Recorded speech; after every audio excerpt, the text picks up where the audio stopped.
এই বাংলাদেশে কত শত আলেম বিভিন্ন সময়ে কত বিপদে পড়ল, কিন্তু কোনোদিন দেখলাম না মুখের দাড়ি হারতে। কিন্তু দরবেশ বাবা নিজে বাঁচতে গিয়া সবার আগে দাড়িটাই খাইতে দিল। আসলে মূল কথা হইল আলেমরা কোনোদিন জালেম হয় না, উল্টা জালেমরা নিজের অপকর্ম ডাকতে গিয়ে আলেম সাজে। এইটা হইল আমরার দরবেশ বাবার অবস্থা। এই দরবেশ বাবার তো অনেক টাকা পয়সা, টেকার উপরে ঘুমাই হইলেও কমইব, কিন্তু বর্তমান সময়ে এই টাকা পয়সা তো তার কোনো কাজে আইল না। আরে দুনিয়াতে একটা কথা হয় না যে অর্থই সকল অনর্থের মূল। দরবেশ বাবার কারণে এই জিনিসটাও তুই আজকে প্রমাণিত হইছে। রাস্তা সঠিক না থাকলে এই টাকা পয়সা কোনোদিন কোনো কাজে আয় না। রাস্তা তো দরবেশ বাবাই ঠিকঠাকই ধরছিল।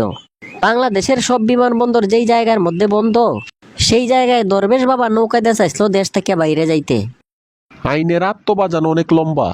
দরবেশ বাবা যতই নবীর সুন্নত দাড়ি কাটিয়া ফেলাইয়া দেখ, আর যতই নৌকার ট্রলারের ব্যবস্থা করুক, আইনের চোখ ফাঁকি দেওয়া তো এত সহজ না। তাইলে বাবা দরবেশের শেয়ার মার্কেট আর বিভিন্ন রকমের কোটি কোটি টাকার ব্যবসা, এইগুলা এখন কিতা হইব? আমার মতে দরবেশ বাবার যত খালা টেকা পয়সা আছে, এই কুটা আন্দোলনে যারা ক্ষতিগ্রস্ত হইছে, সবগুলা টেকা পয়সা তাদের পিছনে ব্যয় করা উচিত।